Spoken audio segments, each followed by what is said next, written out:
Assalamualaikum warahmatullahi wabarakatuh. Perkenalkan, nama saya Najwa Newa dari kelas 2023A Program Studi Sarjana Terapan Administrasi Negara dengan NIM 23091377018. Di sini saya akan mengerjakan tugas mata kuliah literasi digital, yaitu menjelaskan mengenai mekanisme kerja perangkat input. Jadi, yang pertama di sini saya akan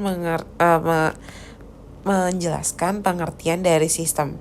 Pengertian dari sistem itu sendiri merupakan suatu kesatuan yang terdiri dari komponen atau elemen yang dihubungkan bersama untuk memudahkan aliran informasi, materi, maupun energi. Selanjutnya, materi yang akan saya jelaskan yaitu pengertian dari perangkat input. Perangkat input merupakan perangkat yang digunakan untuk memasukkan data dari luar ke dalam suatu memori dan prosesor untuk diolah, di mana yang dari olahan tersebut akan menghasilkan informasi yang diperlukan. Selain itu, perangkat input juga dapat digunakan sebagai alat input yang mempunyai fungsi ganda, yaitu alat input yang juga berfungsi sebagai alat output sekaligus.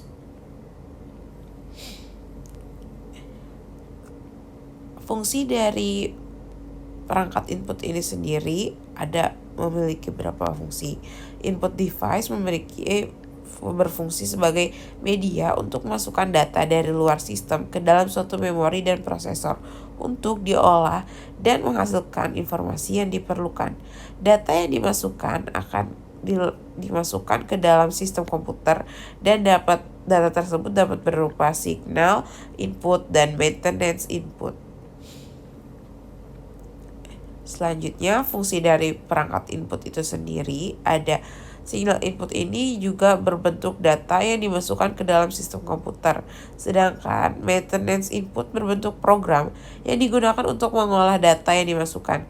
Jadi, input device selain digunakan untuk memasukkan data, dapat pula digunakan untuk memasukkan program.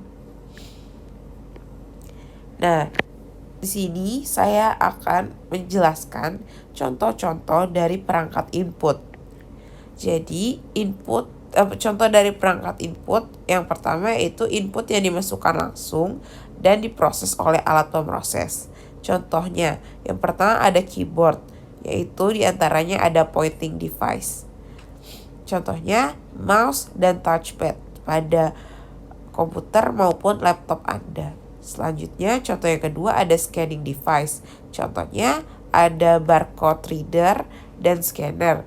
Nah, barcode reader dan scanner ini biasa kita gunakan pada saat melakukan absensi maupun saat membaca barcode pada kemasan, ataupun scanner yang kita gunakan untuk men-scan pembayaran metode QRIS ataupun scan melalui dompet digital. Nah, selanjutnya contoh dari perangkat input yang dimasukkan langsung ada image capturing dan digitizing devices. Nah, contoh dari image capturing device itu ada kamera digital dan webcam yang biasa kita temui pada laptop dan komputer kita. Lanjut ya, contoh dari perangkat input yang dimasukkan langsung ada digitizing devices. Nah, contohnya ada graphic tablets dan digital notebook. Digital notebook dapat kita temui pada Microsoft, dan graphic tablet juga kita dapat temui pada laptop dan komputer kita masing-masing. Nah, contoh yang terakhir dari perangkat input yang dimasukkan langsung oleh alat pemroses yaitu ada voice recognizer. Contohnya mikrofon yang seperti saya gunakan pada saat ini untuk melakukan presentasi. Saya menggunakan salah satu contoh dari perangkat input yaitu voice recognizer, yaitu mikrofon yang saya gunakan untuk merekam suara saya. Selanjutnya, contoh dari perangkat input yang tidak langsung melalui media tertentu sebelum suatu input diproses oleh alat pemroses. Contoh yang pertama ada key punch yang dilakukan melalui media punch card atau kartu plong. Nah, biasanya bentuk fisiknya itu dapat dilihat atau ada wujudnya. Selanjutnya contoh yang kedua ada K2 tape, yaitu yang K2 tape merupakan perangkat yang digunakan untuk merekam data ke media berbentuk pita atau tape yang biasanya kita gunakan pada saat pemutaran radio atau tape pada tape recorder pada zaman dahulu.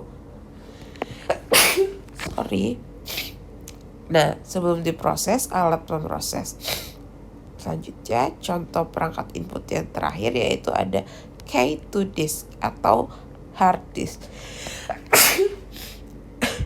yang merekam data ke media magnetic disk, misalnya disket atau hard disk, sebelum diproses lebih lanjut. Nah, alat-alat input yang tidak langsung melalui media ini biasanya wujudnya dapat kita lihat berupa fisiknya ada seperti key punch ini, atau kartu plong itu biasanya dapat berupa kartu berupa kartu memori atau berupa memory card yang kita tempelkan kita masukkan pada komputer atau CPU.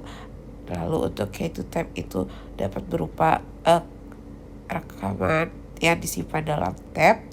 Lalu untuk K2 disk itu dapat berupa flash disk maupun hard disk yang dapat menyimpan berbagai macam file. Nah, sepertinya itu saja penjelasan yang dapat saya sampaikan. Semoga penjelasan saya dapat bermanfaat. Kurang lebihnya mohon maaf apabila ada kesalahan kata. Wassalamualaikum warahmatullahi wabarakatuh.